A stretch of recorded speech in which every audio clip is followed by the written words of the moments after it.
What is up, guys, and welcome back to a brand new video. And today we have the Canadian Grand Prix for episode 6 of our F1 2016 mobile career mode. Check out the last episode if you haven't already done. That was Monaco. There's some footage from that on screen now, and if you haven't seen it, well, what the hell are you doing? Because that was a crazy race, and if you haven't seen it, go watch it now before I spoil it. So here comes the spoiler alert. So if you haven't seen it, go watch it now.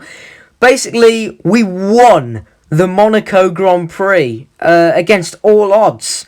So we come into this race as a race winner. So let's see if we can carry that momentum forward.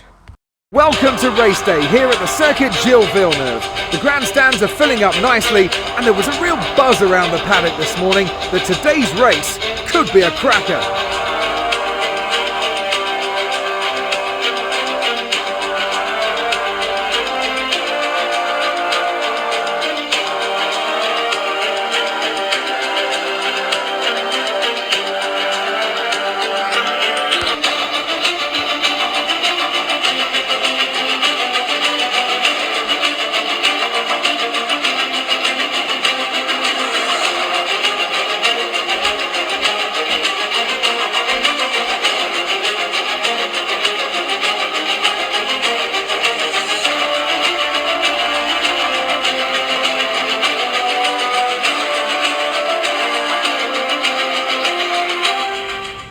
Welcome to the grid here in Montreal. We start from P9, and interestingly we're starting on the soft tyre, with the only person doing that in the whole field.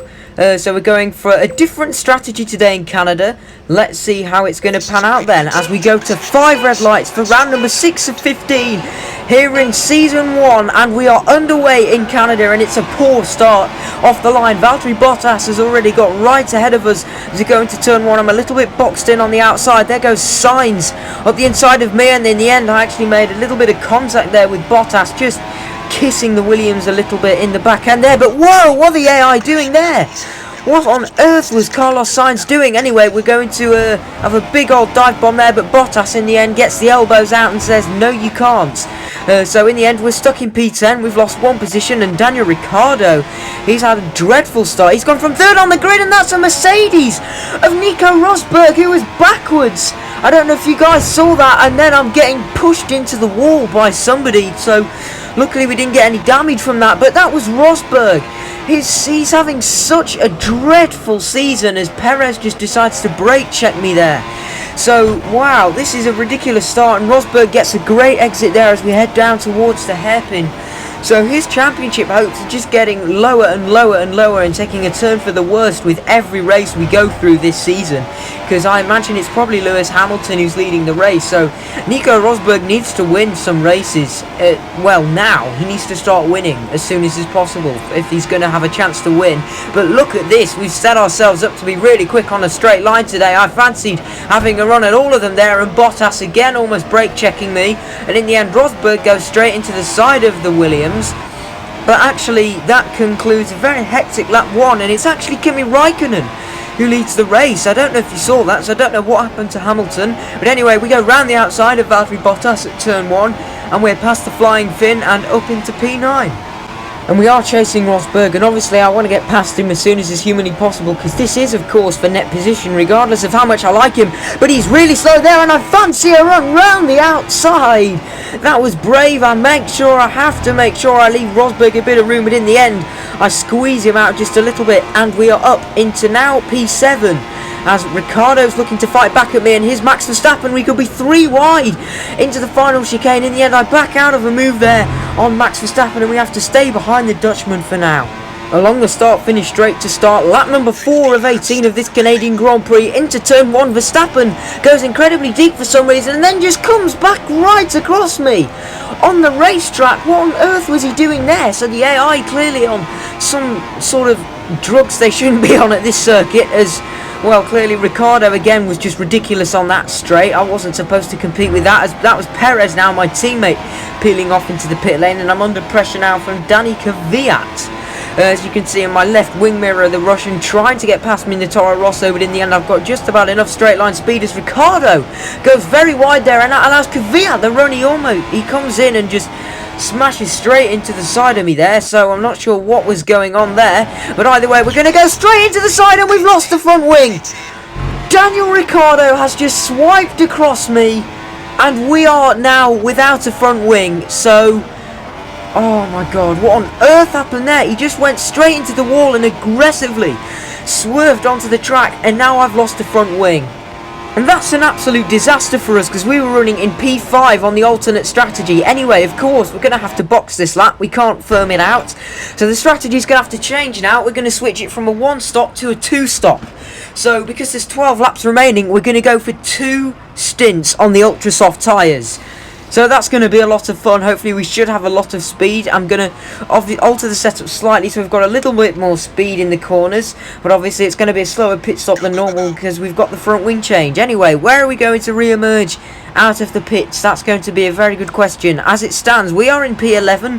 However, that could change, and it looks as if, yeah, we are going to be in P11. So here we are then on leaving the pit lane, and now we're going to have to try and push like mad to see if we can catch my teammate Sergio Perez for the World Championship points.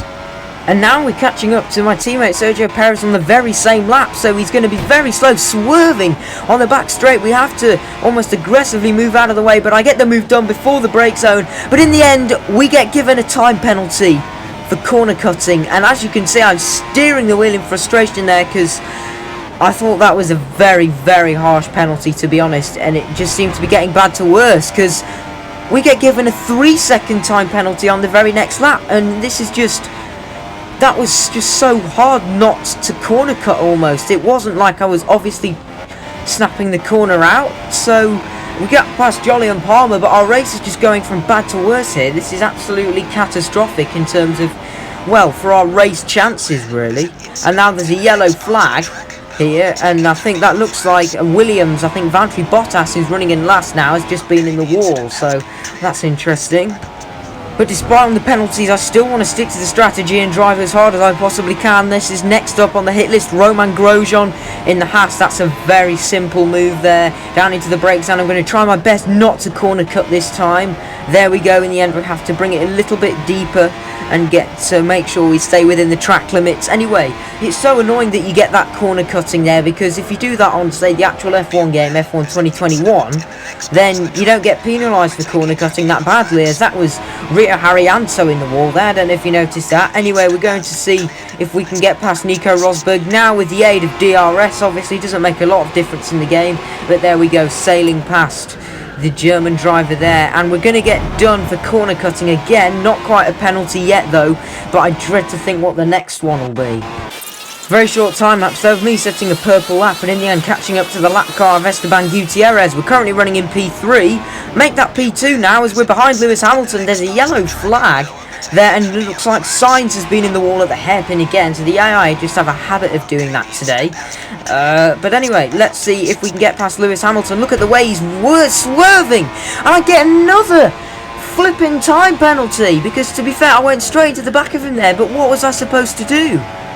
What was I supposed to do in that situation there? And at this point, I just got so angry and cross and frustrated. We've taken the lead, but that wasn't the only penalties that I got. I got another corner cutting warning, so I'm afraid I just gave up, because it was just so frustrating that, you know, look at that Vettel corner cutting there and going all the way wide. I bet he didn't, you know, get a warning for that or anything.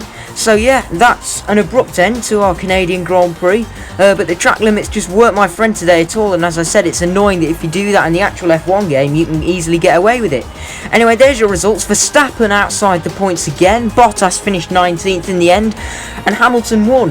So Verstappen, speaking of having a dismal season, is only on 9 points so far this season. He's only had 2 points finishes. As we look at the drivers' standings, Hamilton is on double points of Rosberg, who's falling into the clutches of the high midfield battle, but we still remain very much in the mix in P5, P6 kind of area, which is ideal, and we still remain third in the constructors, but obviously Ferrari have taken a huge leap forward without me scoring points today. Well, yeah, guys, sorry I had to rage quit.